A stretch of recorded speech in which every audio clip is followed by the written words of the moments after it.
noonu la ñu weddee Seydina Limaamu Laay alayhi salaatu wassalaam ci kaw am gi mu am ay firnde su fekkoon ne nit ñi firnde la ñuy topp kon yonent yi jiitu kenn doonu leen woon weddi su fekkoon ne nit ñi firnde la ñuy topp kon Seydina Limaamu Laay alayhi salaatu wassalaam kenn doonu ko woon weddi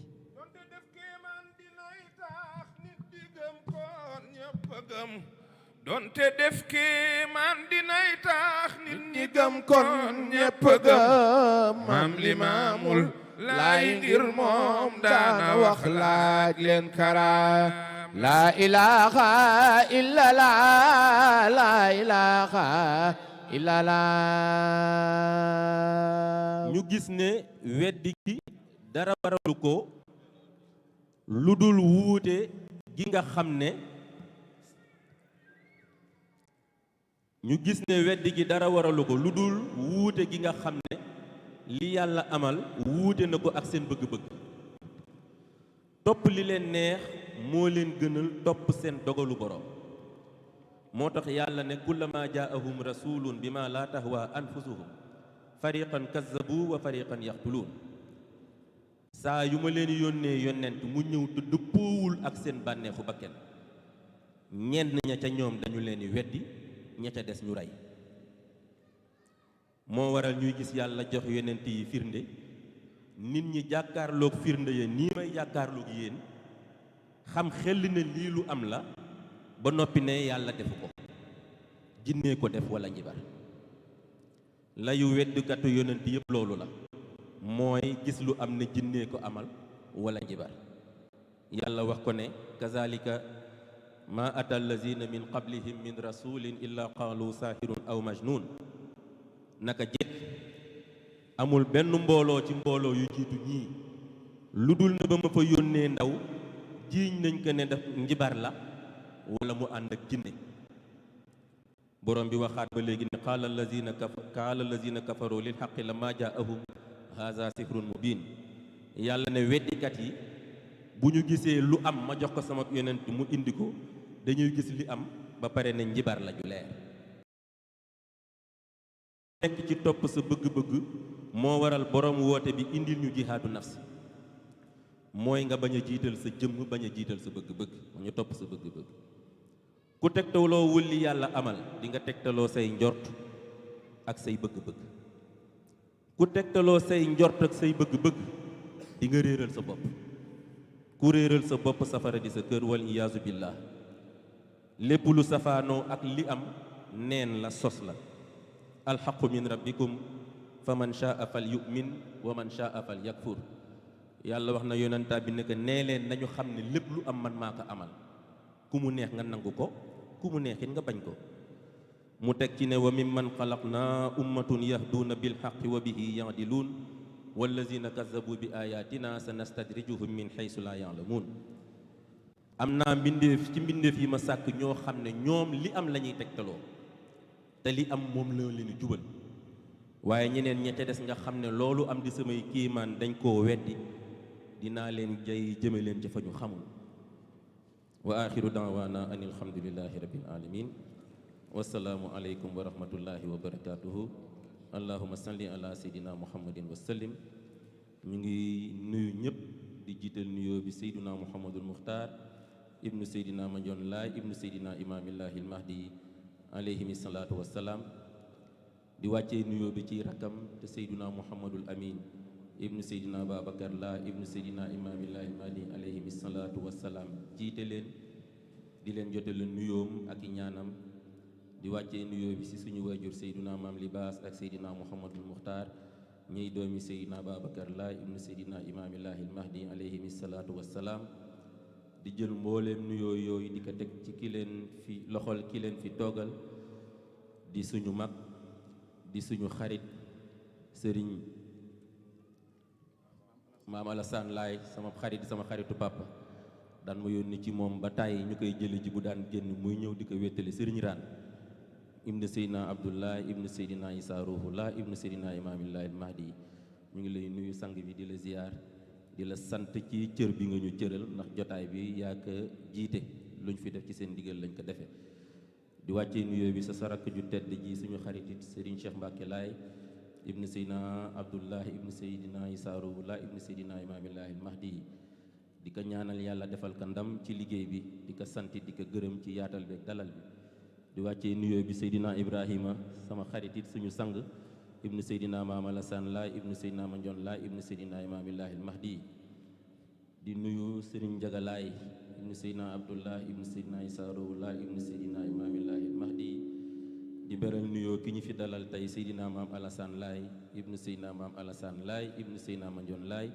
ibnu Seydina Imamillahi Mahdi di suñu xarit ñu ngi leen di sant di leen gërëm di wàccee nuyoo bi ci président bi di ko teg ci loxol président Makumba di la gërëm Serigne Rane ak seen commission culturelle scientifique ñëpp mënuma ñàkk gërëm Serigne bi samay ndijaay nga xam ne ñoo ma fi dalal sama taawu maam Issa Gueye ngeen xam ko kóllëre Baye Ablaye doon doom ci Seydina Issa ndax moo ko ne woon maa la doomoo taaw ma ngi ne sama papa Gueye Pape Ibrahima Gueye sama ndijaay ak rakkam tonton Bamar ca Rhode Island ak seen rakk tonton As di jàmbaar ci diine ji fii ak seeni doom particulièrement Amina mi ñu dalal këram ak borom këram Seydina di ñaanal suñu baay Ousseynou Laay ibnu Seydina Issa Rouhullah ibnu Seydina Imamillahi Mahdi nga xam ne liggéey bi yëpp fii ci moom la jaare moo xàll yoon wi te daje bi moo ko waral yal na yàlla yokki leeram njabootam gi mu fi gaa yi yàlla sàmm leen ñi mu jur ak njaboot gi fi toog ñëpp njabootam lañ ku ñu fàtte ñu ngi lay jéggalu xelamatul te boo toogee ak say kilifa di wax yombul wa axiru daawaana an alhamdulillahi rabbil alamin wassalaamu aleykum wa rahmatullahi wa barakatuhu allahumma salli ala sayyidina muhammadin wa sallim lii mooy ak mbaax Serigne Cheikh moom jotaay waaye moo gën a bég waaw lii mooy mbaax moom jotaay waaye moo gën a bég Serigne Rane mii di magam nga xam ngeen ne bég na te li tax ñoom ñu bég libaas li mu wax génnul xaalalaahu ba wax ji jeex loolu rek a jam solo li mu wax kenn mënu koo teggi ba yomal xiyam génnul xaalalaahu génnal xaala rasul kon dëkk Serigne Iba nee na tegtaloo na fi ñuy tegtaloo muy alxuraanu karim kon dëkk libaas ñu ngi lay félicité la ñaan bu baax téere bi nag mu ngi fii li mu wax dafa tënk rek ñaari téere la benn bi mu ngi fële ci table bi ñaari bi mu ngi fii defal libaas ñu ngi wax ne benn bu ne mu ngi jar $30 jàppale leen ko bindkat dañ leen di jàppale waaye du est-ce Baye Ablaye ne est-ce taxawlu diine kon dana leen ñëpp jàppale ku bëgg a mëkku mbaa nga ko yor as ndijaayam mu ngi ko yor ak ñeneen ñi ñu barkeelu ci li mu wax nag moom la sama rakk ju baax ji di parce que ne traduire en anglais ndax xale yi sëñ bi ndax dañ fi am njaboot parce que bëgguñu rek def ni ñuy def Sénégal ñëw sikkar rek dem waaye dem am na ñoo xam ne ñu defee duñu xam li ñuy wax moo tax lu ñu bind rek dañu bëgg di ko def en anglais léegi di ko jox xale yi ñu jàng ba mu mokk ñu koy wax àdduna di ko dégg waaye seen i morom yi di ko dégg seen i nu mu tudd am na ñu bari fii lañ juddoo seen bàyyi wolof la seen yaay wolof la boo ko ne loo wax xamul waaye te rek bëgg nañu xam diine ji te ñoom ñii ci diine ji ñoom la gën a mën a gaaw jaar pour dem loolu nag moo tax kon maam Fatou Laye yàlla na yàlla defal ndam te yàlla defal la ndimbal barke Baye Laye sa barke maam.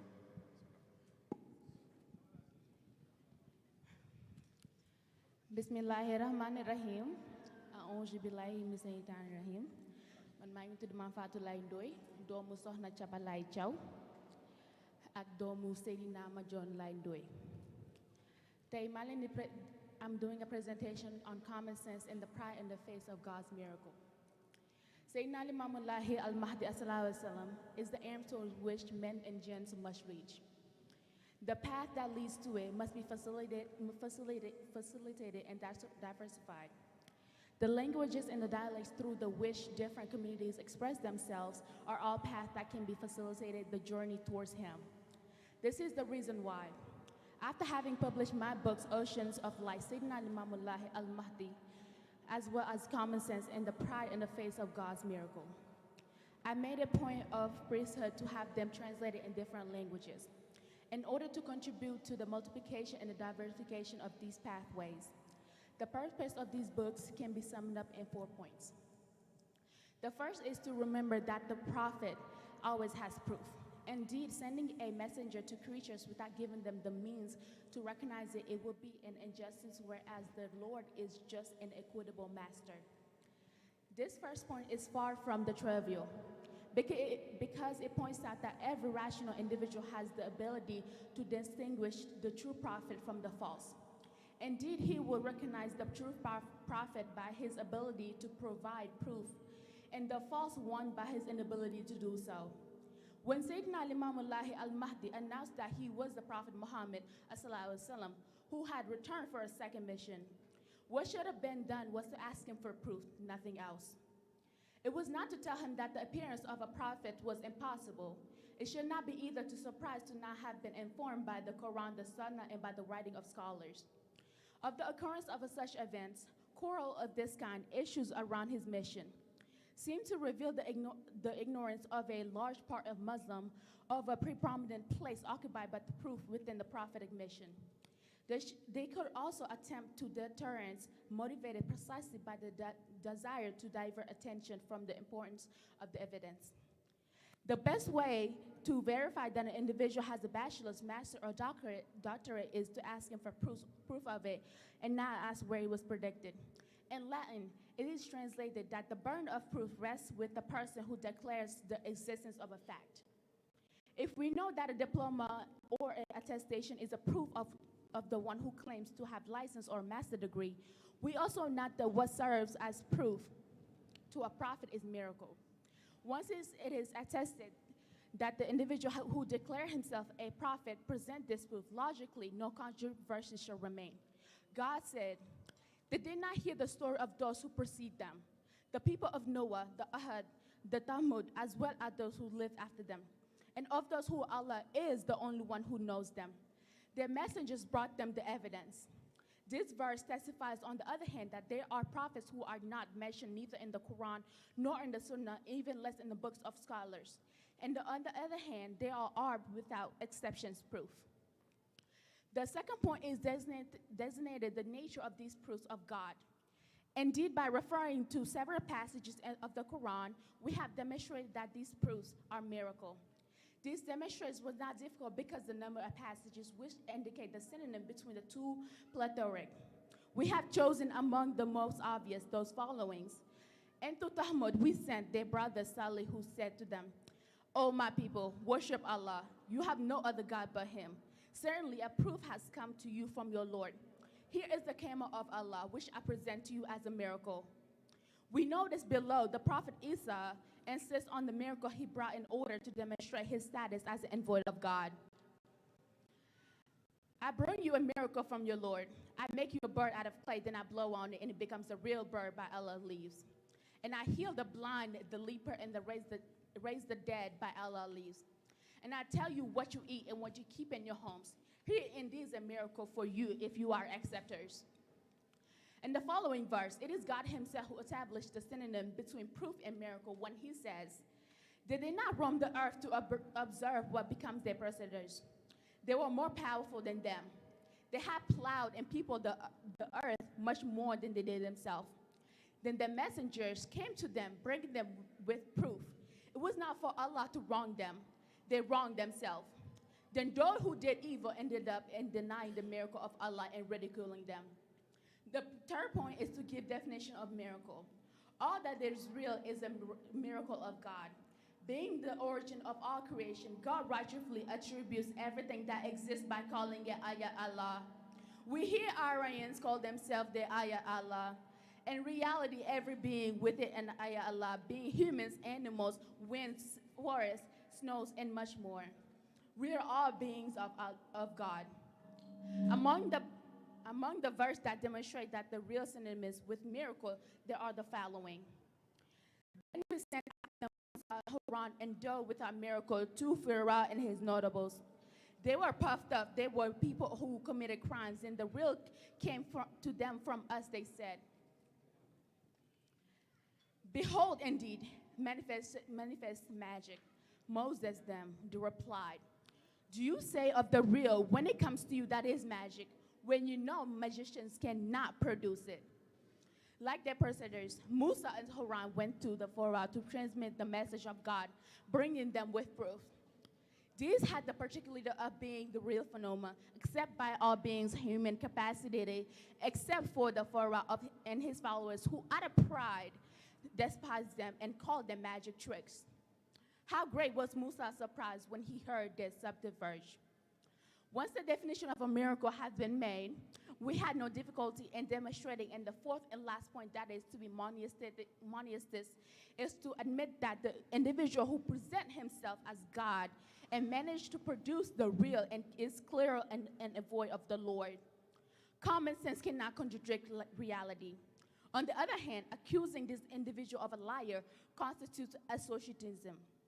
This would be to claim the existence of a creator other than the God. It is nonsense generated by the wound of pride. Indeed, the ego appears as the only reason that can lead to the rejection of this reality, as mentioned in the Quran. I will turn away from my miracle those who wrongfully puff themselves up on earth. If they see all the miracle, they won't accept them. If they see the path of reason, they will not consider a path. If they see the path of unreason, they will consider a path. The cause of this is that they treat our miracles as lies and are negligent towards them. Attending the crack of the moon without being able to accept that it is the creator of this star who is at the origin of this fact is absurd. It is bad faith that revealed that refusal to admit distributing reality. This is indeed what appears through the surah entitled Al-Qamar. The hour is near. The moon has split. If they see a miracle, they will turn away from it. Here is an enduring magic. The perfect wisdom to take away from the event is that the messengers and miracle are no use of the rejectors. The presentation of this truth can do nothing against the tendencies of those who decide to lock themselves in denial. Witnessing the retreat of the sea, testifying to its non-transgression of a limit set by Sayyidina Imamullah al-Mahdi ﷺ, and claiming, despite everything, that the creators of this stress of water are not at the origin of these facts, is an incomprehensible approach. It is to displace one disagreement with the divine will. The refutation of the reality cannot resist the force of the observation and the experience. On the other hand, stubbornness can. Doesn't God say in the Quran, it is not the eyes that are blinded, but in the hearts enclosed in the breasts that are blinded. Everyone has to choose between the following reality or following the opinions and convictions. At the end of our research, we're convinced that until proven otherwise, that paradise is dwelling reserved for those who follow common sense. Hell is reserved for those who, out of pride, remain insensitive to the power of reality. We have destined many jinns and men for hell. They have an intelligence but do not use it to think. They have eyes but do not look. They have ears but do not listen. They are like the cattle. They are even more misguided. They are the careless.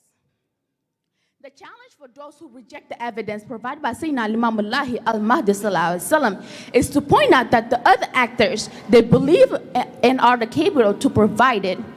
Any miracle, any real evidence brought by the prophet is a challenge to those who reject this mission. It is said, the real comes from your Lord. Whoever accept it, accept it. Whoever refuse it, refuse it. Ladies and gentlemen, dear brothers and sisters, it is a great honor for me to be here today before you in order to make a presentation of a common sense and the pride of the face of God's miracle, as a way to translate it in English, hoping that they make it possible to tell the truth from the false in this mission at the end of times. We give great thanks to the Creator for having guided us towards the acceptance of proof, which attests on one of the hands to his uniqueness, and on the other hand, in this veracity of mission of Sayyidina Imamullah al-Mahdi ﷺ. May peace be salvation upon him, his family, his companions, and his entire community. I want to give great thanks to my uncle, Sayyidina Imamullah, his son of Mamadou Lamin. And I give thanks to Sama Ziad. My name is Ziad. daf leen ni waay dafa leen maam Fadla kii li tax mu gën a ne mooy yaay raan mooy yaay raan moo tax waaw mooy yaay raan macha allah yal na yàlla fay la. Sëriñ Cheikh laaj nañu ñu xale yaa ngi góorgóorlu waaw ñu ngi owaat ñëpp ñu indi seen i doom ci àllaa bi Seydina Issa Saba ngi fi Limam Diop maam gi laa ngi fi Makou baa ngi fi ñuy jàngal xale yi di leen tarbiya waaw lii daal am na solo maam Fatou jërëjëf ki ma la doon sànq sëriñ Cheikh mooy soxna Mami Laay Italie la jógee moo bind téere bi téere bu doy waar la ko bind pour dimbali xale yi ñu mën a xam ni ñuy jaamoo yàlla te ci li xale yi war a def loolu ci la bokk mami xam naa dañ koy tënk rek jox ko Italie la jógee ba fii ñëw ngir fekk li judduwul sax ci diina ji waaye góorgóorlu na bismillah ba xoolal dina leen jox téere bi ngeen xool ko incha allah ba def lu am solo moom itam waaw lu am solo ni def ko comme ni yeneen dëkk yi defee seen yëf def booy rokon ni def lépp daal ba mu wane ko ba mu leer ba nga xam ne ku ko jël rek jox ko sa doom lu ko rëccoon ci diine ji dootu ko rëcc waaw kon soxna mami bismillah bismillahi rahmani rahim auzu billahi mina sheytaani rajim laa xawla wala quwwata illa billahi al azim maa ngi sant yàlla bu baax di julli ci yonent bu tedd bi Seydina Limaamu Laay alayhi salaatu wasalaam di naan yàlla xalifatul muslimin El Hadj Mouhamadul Muxtaar Laay yàlla na fi yàgg lool di ànd ak wér ci barke Maam Baye alayhi salaatu wasalaam ak bépp kilifa diine di nuyu di ziar bu baax kilifa yi fi teew di jiital nuyu suñuy sang maam Alassane ibnu Cherif Abdoulaye suñu Cheikh Mbacke Laay ibnu Cherif Abdoulaye Iba Faye ibnu maam Alassane ibnu maam Alassane ak maam Libaas ibnu Mamadou Lamine di nuyu tamit samay yaay soxna Adama Seyni bintu Cherif Abdoulaye ak soxna Cabalaay ibnu maam Alassane di nuyu tamit président fédération sama papa Makumba Meng maa ngi ziar bu baax sang yi nekk Amérique di nuyu samay pap samay yaay samay frère ak samay sœur ak képp ku bokk ci axlu laay góor jigéen mag ak ndaw maa ngi leen di ziar bu baax di ñu tamit fédération farlu ci diine ci Ansaroulaye bi nekk Italie di ñu sama papa président Limamou Laye Diagne di ziar bu baax aussi sëñ Maguette Diop ibnu maam Ibrahima Seyni ak sëñ Omar Cissé ibnu Cherif Abdoulaye di ziar bu baax sama yaay sama sang soxna Wada Laye ibnu maam Alassane ak soxna Kodou Laye ibnu Cherif Abdoulaye ak soxna Abi Thiaw Laye ibnu maam Ibrahima Seyni di ñu bu baax samay waajur sama yaay Sofia Laye ak sama papa Kos Laye samay frère ak samay sœur maa ngi tudd Mami Laye di sët ci Thierno Mbaye Sylla maa ngi juddoo Italie falaa yaroo falaa màggee falaa xame sama diine mais xam sama diine ak xam importance su xam sa diine moo ma inspiré pour bind livre gi maa ngi koy jagleel xale yi nekk ci diaspora gi ndax binduñu ko seulement ci anglais mais bind nañ ko aussi ci français ak italien livre gi histoire du Seydina Limaamu ak bu Seydina Issa alayhi salaam lañ ci bind mais dañoo jox une particulière importance ci njàngale yu ñu fi bàyyi ndax comme ni ma ko waxee ci livre gi gëm Baye Laye ak Seydi war nañu mais topp seeni njàngale ak seeni digle moo ñu gën a war ndax yàlla li tax muy wàcc ay yonent mooy pour ñu mën ñoo gindi pour ñu nekk ci yoonu siraatal mustaqim loolu mooy message principal du livre gi li tax Cherif Ousseynou Laye traversé océan bi dem Europe ñëw fii Amérique c'était pour sauver jeunesse diaspora gi Cherif Ousseynou dafa daan wax ni que nañu sol cap yi nañu sol tubéy yi mais na kurus gi nekk suñu ay poche ça veut dire que jamono day soppeeku jamono day changé mais ak nu mu mënti soppeekoo na diine ji nekk suñu ñun xale yi bu boobaa bépp yëngu-yëngu àdduna incha allah yàlla dina ci dimbali.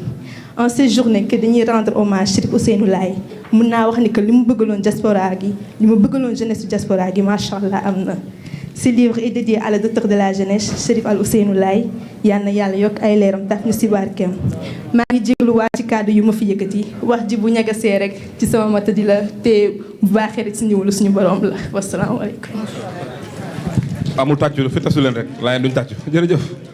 sëriñ bi léegi am na solo loolu laay waxtaan téere bi mu ngi nii mu ngi si Mbakumba $20 lay jar ku ci bëgg rek bind na ko anglais bind na ko sëñ Ba Mbakumba si joxal bi sëñ Ba benn fa ne la bëgg xool sëñ Ba bind na ko anglais bind na ko français bind na ko italien bind na ko lépp ab barke démb am na lu may wax ci émission bi mu mujj def ma ne Cherif Ousseynou dafa am wax bu mu amoon on n'arrête pas les progrès waaw loolu ko daan wax kon nag ay nañu xuus sa diine ji bu ku nekk li nga mën boo ko defee mu neex mais paparaan xamul dara bëgg na mooy kilifa gi te toog fi ranteew toog damay sonal sama bopp yàq lay andi de nu mu tëddi aas ne mënut a jaayu dugg ci ñuy jaayu day yàq ki am xaalis war a joxe xaalis damay wax ne waa Sénégal ñoo war am problème coordination ñu ne laaj bopp ñaar si naa laay ne la ku ko laaj bopp ñattee mu dagg sa bopp neen bopp ñaar fukk dafa xew yi nañu de dañuy dépassé loolu ki am 1 milliard ñu bëgg ko laaj 1000 francs amul njariñ de kon nag ku ne da ngay fexe fa nga mane ci diine ji nga xam ne fii laa man bul seetaan kenn nga dem dugg fa liggéey fa la nga man lépp ba mu baax kon nag loolu président Ndiine Aada mu ngi fi di président fédération des daïra Layène du Sénégal à vie moom rek moo am loolu di sama xarit di sama soppe di sama lépp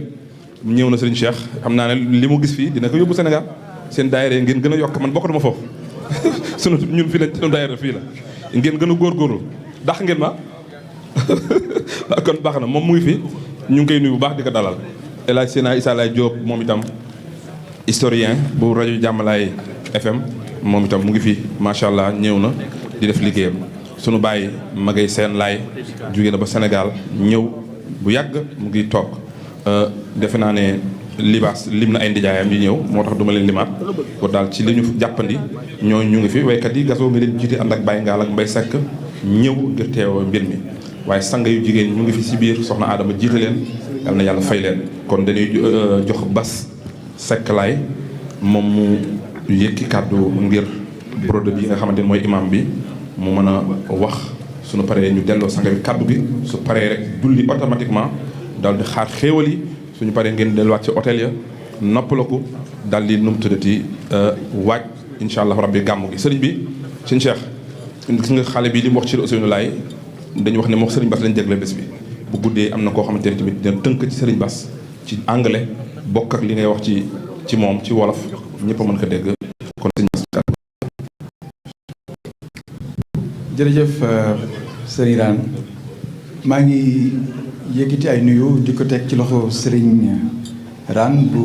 sunu baay Abdoulaye Thiaw mu joxal ñu ko ahlu baytul rasul bi yëpp damay gàttal parce que comme li ñuy wax ci gàmm bi time is against us we running out of time so we're going to keep it tight dama bëgg rek wax ni liggéey bi nga xam ne ñi ngi ko doon liggéey ne ñi ngi ko ànd ak maam Alassane Laye bu Seydina maam Alassane Laye moom rek moom loolu ndax bi ñu ñëwee fii ci Atlanta Georgia wax ko li ñu fiy liggéey dafa sol dàllam ànd ak ñun dem Mississippi Harrisburg dem Philadelphia dem Washington DC dem seeti américains yi nga xam ni dañ ko doon ci Seydina maam Alassane Laye damay wax ni li ma yore allu jàmbur la moo tax sañu ma ko foowee yàlla bu bës gis sama bopp ndax maam Alassane Laye mu ubboon bunt bi en 93 boole ma ak américains yi ne ma demal nga leen di traduire boobaak léegi nag ñoom bàyyiwuñu ma te at mu jot dafay gën a yokk moo tax ma ne li ma yore alalu jàmbur la allu Seydina maam Alassane Laye la moom mu xam ne alalu bàyyam la mu ànd ko ak man ñu jël avion di wàcc loolu nag moo waral tey délégation bi wuy si ko délégation bi am na ñoo xam ne ñi ngi jógee Houston Texas muy imam Abdou Karim ànd ak brother Kadir ñoo jógee Masjid Talim am na koo xam ni mi ngi jógee North Carolina Raleigh sister Basima Hassan moom mooy présidente National Muslim Business Council at North Carolina Raleigh ubbi nañu bureau Yoff la ñu ubbi bureau bi NMBC Africa mu ànd ak sister Nafisa mi nga xam ni moom Sénégal ñëw na Sénégal daaw ànd ak Sista Khan mi nga xam ni mi ngi jógee Mohammed Schools of Atlanta démb sëriñ bi dem nga fa visiter Mohammed Schools of Atlanta ñu ànd ak brother Nasr mi nga xam ni waa Muslim Journal sëriñ bi dama bëgg nga ñaanal leen bu baax ndax Muslim Journal ñi ngi siiwal woote bi ñi ngi koy def nañ ci benn numéro spécial ci mémorial bi génn ko mu génn ci Amérique yëpp loolu doyul ñu yabal fi ndaw mu ñëw couvrir fi mu nekk nii ñi ngi may wax ne ma nañ lañ jox link bi pour ñu mën ko passer en direct ci seen page social media te loolu foog naa ni lu am solo ci liggéey bi la am na tam ñoo xam ne ñëw nañu waaye nag dañu guddee ñëw docteur Rachad Ali mi ngi jógee Mississippi Harrisburg kooku moo créé la première ville musulmane des États-Unis tuddee que Nou Medina man ak maam Alassane mi ànd nañ foofu fanaan nañ fa moom tam ñëw na démb si guddi ngoon dina ñëw Atlanta masjid démb seeti nga leen imam Mansour bu ngoonee dina ànd ak ñoom indi délégation yi nga xam ne moom moo ànd ak ñoom kon loolu mooy li nga xam ne xam naa si turu maam Alassane laa koy waxee ndax moom la àndaloon di def liggéey bi te moom moo ko yombal ndax mënoon na ma bàyyi may wër man kese waaye ànd ak nit daan ne kii mooy doomu diw kii ma leen di wax kii sëtam la loolu dafa am solo te moom xam na loolu di sant tam soxna Mareetu Camara ndax ñoo àndoon di liggéey bi. So I would like just to give the floor to my brother Abdul Karim from Houston, Texas to just address the public for a few words and then we just wrap it up. Thank you. Thank you. Assalamu alaikum. Bismillah ar-Rahman ar-Rahim. Alhamdulillah Rabbil Alameen. Wa salatu wa salam ala khatami nabiyyin mursaleen. We thank Allah for this opportunity to fellowship with our brothers, our sisters. We ask Allah's peace and blessings be upon Sayyidina. Okay. the Mahdi and Ahl al-Layl. And we represent the Muslim community here in America. My father, he became a Muslim in 1938. And before he passed, he opened up 40 masjids. So this has been a long dream. waaw kon Serigne Cheikh xam naa mi ngi may déglu dafa wax ni gannaaw bu mu sant yàlla yu sallallahu alayhi wa sallam di julli ci seen imaamu alayhi salaatu wa salaam comme ni nga ko waxee moom dafa ñu représenter la communauté musulmane bi nga xam ni ñoom ñooy nekk waa kër imam Waris Diin mu ne moom baayam daanaka mi ngi dugg ci diine 1935 ou 38 nee na baayam mi ngi dugg ci l'islam 1938 te laata moo génn àddina Serigne Cheikh nee na ubbi na fi ñeent fukki jàkka yoo xam ne baayam moo ko ubbi ci loxoom. So I'm a third generation Muslim in America. nee na man troisième génération la ci jullit fii ci Amérique maanaam ñoo xam ne dañoo judd nekk ay jullit. This has been my whole life. nee na lii loolu mooy àdduna mooy dundam diine. Grandparents. nee na sumay maam. Parents. sama waajur. Aunts. Nieces. Nephews. Uncles. Mama. Daddy. So we love you all. ñu leen di sant baax di leen gërëm xam ne ni ñu am cofeel lañ ci yéen. We look forward to being with you again. And that's it. I didn't really have a lot. Inshallah kon dañu ànd xew-xew bi ak yéen inshallah loolu la bëggoon wax ci ay kàddu. Sister Batima has a few words very quickly. moom nag jëkkëram moo indi woon délégation bi daaw Sénégal ñuy 47 personnes ñu jullee àjjuma Yoof añee kër Sëriñ moom la mu def na ay teraanga yu bëri. jëkkëram nag amoon yéene ubbi bureau Afrique bi mu ko ubbee nag bi mu ñibbee 15 jours après ci la gaañu. mu dénk ma bureau bi ma koy liggéey ak moom muy the National Muslim Business Council out of Raleigh, North Carolina. Assalamu alaikum rahmatullahi wa barakatuh. To my brothers and sisters, thank you for having me here. I was not prepared to talk, but inshallah, we can do this together. You want to say it? Okay. nee na mi leen nuyu baax di leen gërëm moom nag sapare woon sax pour wax. mi sant baax waaye lii daal bëgg organiser ak yéen inshallah. National Muslim Business Council is an organization that I represent. My husband, the late David K. Hassan, started it. We are across the country and now international with you in Africa. We thank you for having us here. May Allah make this happen where all of us can be together, the Muslims from Senegal and the Muslims from America. We want to come together. We must. Thank you. My name is Barbara Basima Calhoun, and my family is from Georgia, so I'm born here. My family's born here, but we got roots here that are farther than we can believe. And my grandfather was named Esau. I know it's African, but I'm doing more history. Thank you. May Allah bless us to come together. jërëjëf kon moom li comme ni ko waxee rek moom moo fi taxawal waa National Muslim Business Council ñoom nag ñu ngi nekk ci état yi nekk Amérique ubbi nañu actuellement bureau Sénégal xam naa daal kontaan na pour nekk ton daal Serigne Cheikh loolu la ñuy tëjee kàddu yi di wax ni nag ñu ngi liggéey ak Mississippi Museum of Islamic Cultures pour def fa benn exposition ci diine ji année prochaine au mois d'avril inshallah rabbi octobre inshallah the conveners of Imam associated with Imam Mohammed invité nañu également Orlando out of Florida pour ñu def fa waxtaan ci diine ji maa ngi sant di leen gërëm allahumma salli ala sayyidina Muhammad wa sallim. Bas nga wax leen ne Cherif Ousseynou Laye am na lu mu sikkaroon après dañu leen ko nga jàngal leen ko da nga nee leen Cherif Ousseynou Laye am na lu mu sikkaroon en anglais nga jàngal leen ko dafa daan wax naan good man good man good man good man Baye Laye good man laay laay la wax leen ko good man good man good man good man Baye Laye good man laay laay that's for you that's for you good man Baye Laye good man laay mooy waaw loolu Cherif Ousseynou Laye ko waxoon moo ko waxoon gars yi kon dëkk loolu lañ leen dalalee ñoom américains yi kon ñu jox sang bi kàddu bi directement mu daal di tàmbali daal di doxal lu ko soob bu ñu paree dooru julli incha allah.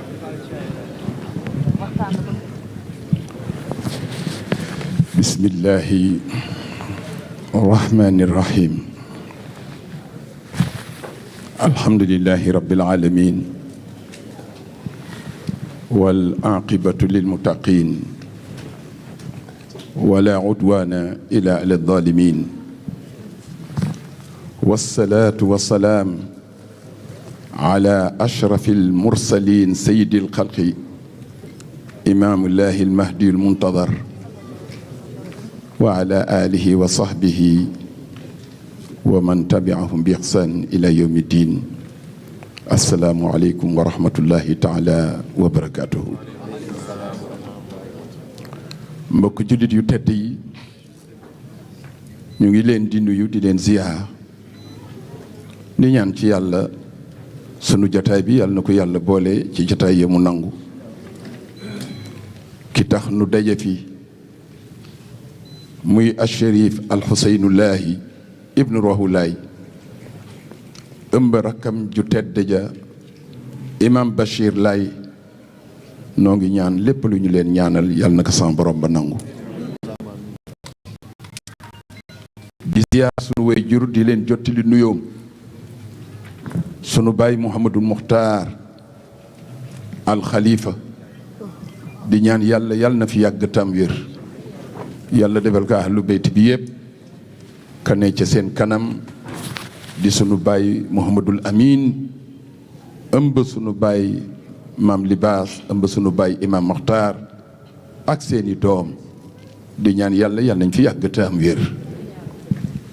yàlla dogal kii jiite jataay bi di sunu mag di sunu xarit bokk ci ñi gën ci mbindee fi yàlla yi muy maam Alassane ibnu Cherif Abdullah nga xam ni jikko booy wër ci maamam Seydina Limaamu di ko roy ko xool ci moom di nga ko gis ci moom noo ngi ñaan sang yàlla na nga fi yàgg te am wér yàlla yokk sa sutura ak sa xéewal waaye ñu ànd ak suñu xarit muy xalilullahi mooy xaritu yàlla muy maam Ibrahima mu baax mi serviteur la jàmbaar la taxawaayam rafet na ku fonk ay magam la waaye ku fonk ay rakkam la boo koy tënk rek neel ahlu bayti gëmeew leen waaye ahlu laayit gëmeew leen sang jërëjëf di ñaanal suñu rakka Muxtaar muy Sëriñ Njaga nga xam ni maa ko yar waaye ak mbaax ak yiw rekk laa xam ci moom muy ku bari kersa sang jërëjëf di ñaanal nag suñu rakk maam Libaas damay jëkk ci maam Alassane Laay maam Alassane jërëjëf sa maam kontaan na ndax li ñu indi fii ñu tekk ci sa loxo nga organiser que nii sant nañu yàlla rafetal nga yàlla na loolu yàgg te sax jërëjëf dañu lay ñaan rek jarul ngërëm ndax ku ñu gërëm ku ne mooy ñaax nañ la maam Alassane jërëjëf yal na la yàlla barkeel sanga Alassane maam Libaas mu sama bàyyi Lamine jërëjëf ci taxawaay bi jërëjëf ci taxawaay bi man day waay li may ubbee mooy sot jox ma ñeenti téere 4 fois man 25 lay jëndi $100 la jox ma ñeenti téere ma jox sama mag ji ak sama rakk ji ak sama rakk ji bismillah am bayran sa loxo laa koy teg laay jërëjëf laay Muxtaar waaw laay ndeysaan sang sa téere ngoog yaa Ibrahim yaa Njaga bii maak moom sëy naa téyel ma ak koy laay Muxtaar yàlla na ko yàlla barkeel jënd naa it bu sama jarbaat Mami Njaay laay yal na la yàlla barkeel boo defee nag nuyoo boobu wàcce naa ko ci maam Libaas mu sunu mag ju baax ja Aja Ndey Kumba xam ni jikko yi rafet na yiw na tedd na di ñaan yàlla sang yàlla na nga fi yàgg sa taxawaay ci diine jeek Rhode Island macha allah lu rafet la wàcce nuyoo boobu ziyaar boobu ci imam Malik mu sama baay Mbay Saar wàcce ko ci mag bëggu mbaaw mu baax mu yiw mi ak suñu doom limaamu bu ma limee amaan na ma juum Seyna Assane Niang kooku du laayeen bàyyi ko foofu du laayeen waaw moom bàyyi ko foofu rek ñaanal ko yàlla yal na yàlla barkeel ko Imam Assane moom ba soxnaam ñëwee soxnaam day soog a ñëw mu ne ñun ñëpp fu ñu xam nañu jëm nii la ko waxe waaw ku yéem la yal na ko yàlla barkeel nuyu nag kilifa yi nga xam ne ñoom la ñu àndal Alaaji Njiin Aada di président fédération kii moom la Serigne Ablaye waxoon ne poste yëpp na ngeen ko voté ba mu des Njiin Aada ba tey lañu ko dénkoon mu ngi ci loxoom te mu rafetal ko lool di ñaanal sunu chef Baye Njiin mi nga xamante ni umpalewul lii ndax liggéey ba ca Serigne Ablaye ci loxoom la ko tegoon ak groupement central kon sang boobu yàlla na fi yàgg taam wér waaye gaa yu baax yi wax ni ñu ngi ànd ak Seyna Diop kii ñun amuñu sago ci moom ndax taxawaayam moom léppam diine ji la sang bi Seyna Issa yàlla na la yàlla gën a dëgëral muy Issa Diop ku sonn la ci diine ji bu ñëpp yemee cër nag am ñu gedd seen cër Seyna jërëjëf waaye wàcce waat ziar bi ci sunu kilifa Baye Magay mu baax mi nga xam ni dafa dawal mag ñi ba tey toogul sama bayran wóolu woon ko teg ci loxoom mu am relation ak ahlu bayti bi yëpp te dara yàquwul kon Baye Magay sa taxawaay yàlla na yàggata nga ànd ak wér jël nuyoo nag wàcc ko ci imam Bachir bii toog nga xam ni liggéey bu rafet la def ci dëkk bi macha allah te itam mu yàgg ko defit di teg ci loxoom nuyoo américain yi nga xam ni ñoo fi toog ci góor ñi ak jigéen ñi nga jottali leen nu ko albatiku nag jël ziar bu tedd teg ci suñu rakk bopp muy aji cabalaay mi nga xamante ni boo ne jàkk bayraan am loo yëg ci moom boo ko xoolee rek am loo yëg ci moom cabalaay yal na la yàlla barkeel nga ànd ak sa njaboot gi soxna Adama Seeni Laay ak suñu doom soxna koddu waaye suñuy soxna maam Aram ak soxna Ayda mu ndaw waaw Ayda mu ndaw ak soxna maam Alsaan maam Alsaan aji Mariam nuyu suñu soxna yëpp di jël na tay nuyu bu tedd jagleel ko mbooleem ku jógee ci diaspora bi ñëw moo xam Italie ak foo mën a jógee France macha allah Canada ñoom biram macha allah ëlbatiku nag ne ma kumba yàlli maa ngi jël ngërëmal diine ji yëpp tekk ci sa loxo ñu jagleel ko farlu ci diine ansaarullah waaye jagleel ko Allah bi nga xamante ni moo ëmb lépp di ñaan yal na yàlla dëgëral leen te jàppale leen ñaanal Daniel mii nga xam ni tàyyiwul der bu weex la waaye fu diini ji woote fii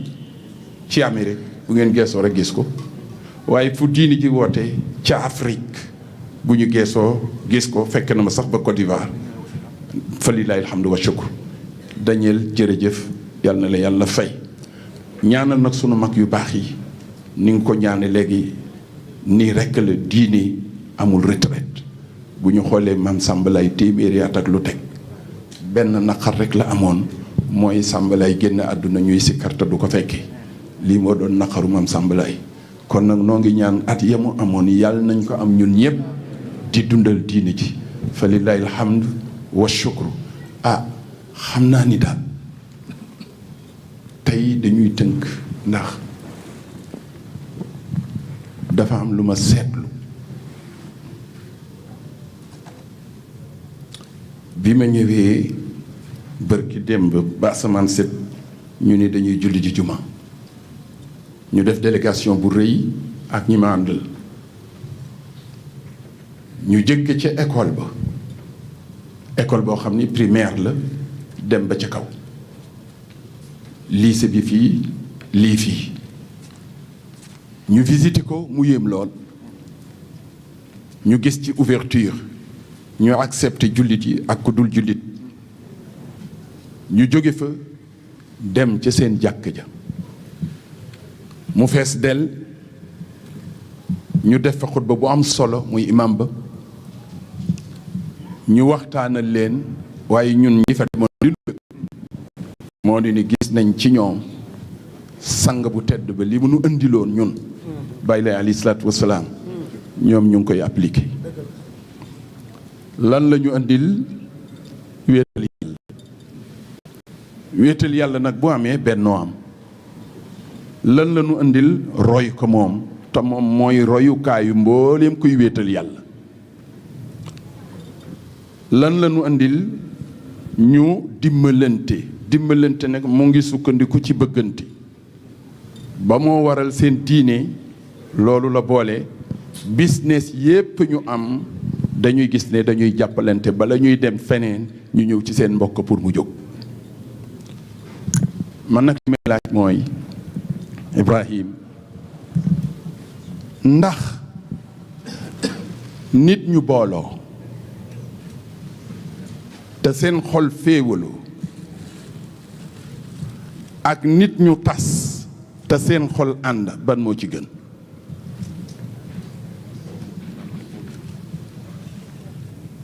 ah ndax dégg ngeen laaj bi nit ñu booloo c'est-à-dire saa yu ñu wootee rek ñu ñëw waaye xol yi dafa tas ak ñoo xamante ni sori nañu bu ñu wootee mënuñu ñëw waaye seeni xol booloo na dama laaj ban moo gën donte la tas nañu kon bu ñu booloo doon mbooloo ba pare xol yi ànd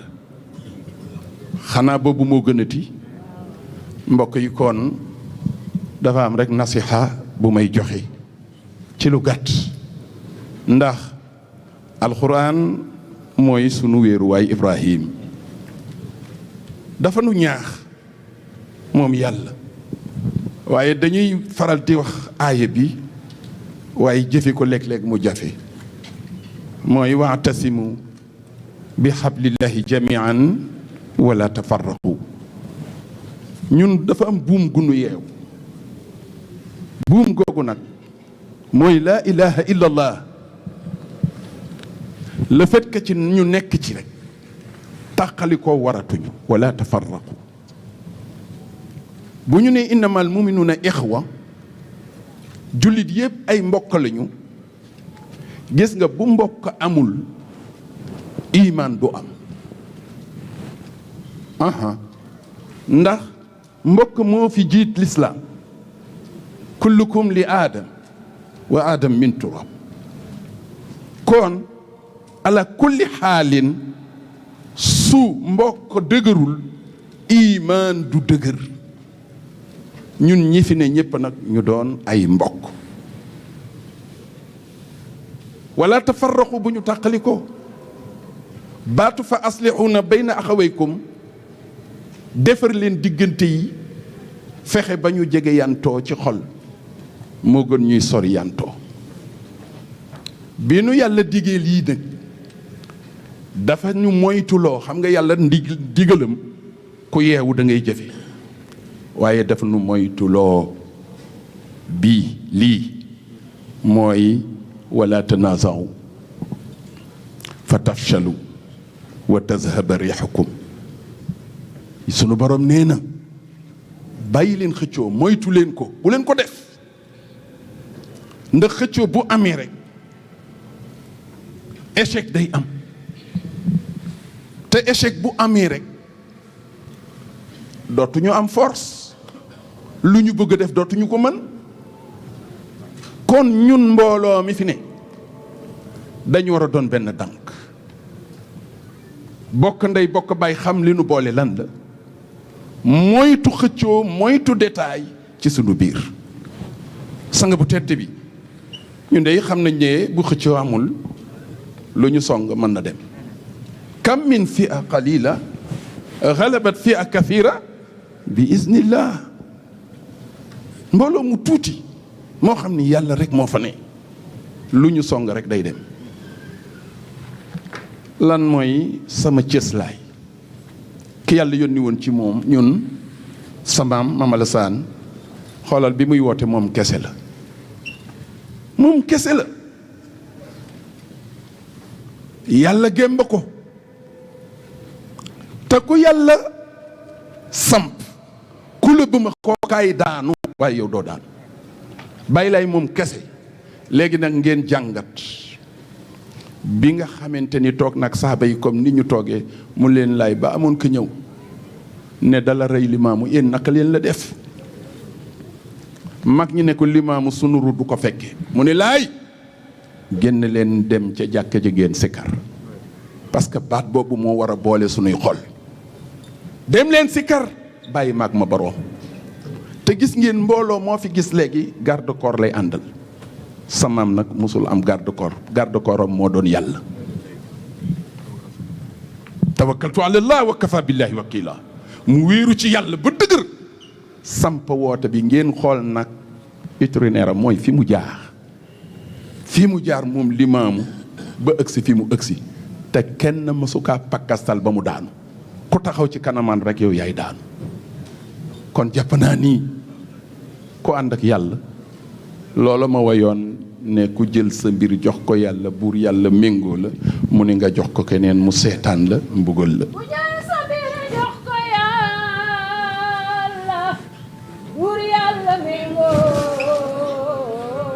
nga jox ko keneen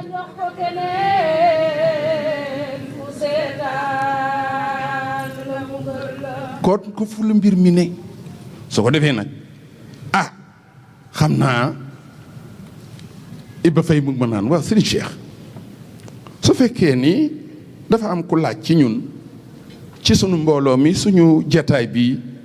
ak li nu yéenee def ne waaw naka la ñuy def ak ñi nga xamante ni léeg-léeg ñu pakkastalu wax lu ñu warul wax wala ñu yàq waaye te ñu bokk ci suñu biir ñooñu nan la ñuy def ak ñoom Iba Faye day bi ma waxee lii dama ko ne alxuraan moo lay tontu parce que aaya bi ma jàng la mu ko tëjee mooy wasbiru inna allaha maa sabirin mooy muñ leen ndax yàlla way muñ yi la àndal kon mbootaay bii bu ci muñ àndul du ñu dem bu ci bàllante àndul du ñu dem bu ci suturalante àndul du ñu dem bu ci nëbbalante ayib àndul du ñu dem c'est nous dans nous ñu war a wax ku ci ne ci ñun sa naqar benn la war a doon mooy noonoo ñaar ñu noonoo loo man ci defare leen def ko gis nga dama am lu ma jàng ci lenn ci ay tubaab seeni nit lenn ci ñoom da ngay gis koo xam ne dafa am 99 jikko yu bon 99 jikko yu bon benn bu baax la am mais ñoom dañuy jël benn bu baax boobu fexe ba niteel ko ba dimbali ko mais ñun bu nu seetloo ci suñu biir dañuy am 99 jikko yu baax benn bu bon am ci benn boobu nag ci la ñuy raxase 99 yëpp maam axul loon loolu faw ñu dimbalante kon xanaa kay sunu xel dem ca la maam waxoon rek waaye léeg-léeg dégg ko dafay xaw a jafe mooy usikum an taj'alu baynakum mahabba maam lu tax mu ne fa inna ahlal janna yatahabuna xam nga yow dañ la yóbbu kër goo xam ne dama goo fa muy àjjana mais qualité yay tax nag nga dem fa mais yow yaa koy wane xam nga damay wax ni équipe nationale c'est un ensemble 26 jours la ñuy convoqué pour nga représenter Sénégal le fait nga bokk ci sélection bi war nga wane lu tax nga bokk ci kon ku gëm bàyyi lay ku ne war nga wane bu fekkee ni tànneef nga war nga wane li tax ñu tànn la moo tax lay Mudu Muxtaar bu maam ne maa ngi leen di dénk ngeen bëgganti ndax waa àjjana dañu bëggante waaye li mu tegaat ci suuf mu leen def ci seen diggante noonoo ak mbañeel loolu xaju fi diggante bii laay Mamadou Muxtaar noonoo ak mbañeel xaju fi bëggante rek moo fi xaj ay waay ma koy dénk sama bopp di leen ko dénk ndax raan samaam yàlla day daf ko def mu doon ki gën ci yonent yi am déet ah lu yàlla bind moo ci gën kenn du bàyyi lay waaye yemu ca mu defal ko xeetam mu doon xeet wi gën ci xeet yi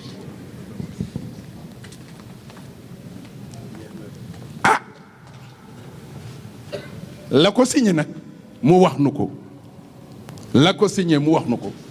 mooy kuntum yéen dafa leen joxoñ de xayru umma uxrijat linnaas lan moo ci topp taamuruun bil maaruf wa tanhawna anil munkar waaye wa tuminuuna billah mooy sélection bi ma leen wax kuntum xayru umma xeet yépp bi nu dajee xeetu Muhammad moo ci gën waaye ci biir xeetu Muhammad léegi xoolal ñu tànnaat ca nag kuréel boo xamante ni ah la imam xaariqu waxoon ne yàlla fi mu tànne Baay Laay foofu la tànne ñi war a ànd ak moom waxtaaroo rabbana waxtaara man ma alal xalaayiqi xablal kawni me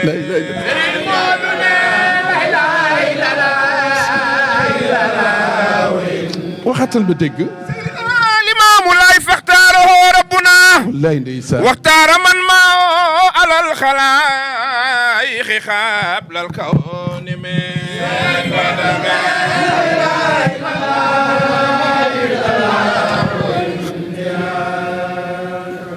gis nga dama bëgg ñu settantal foofu Mbàkke nee na Muhammad la buur tànnoon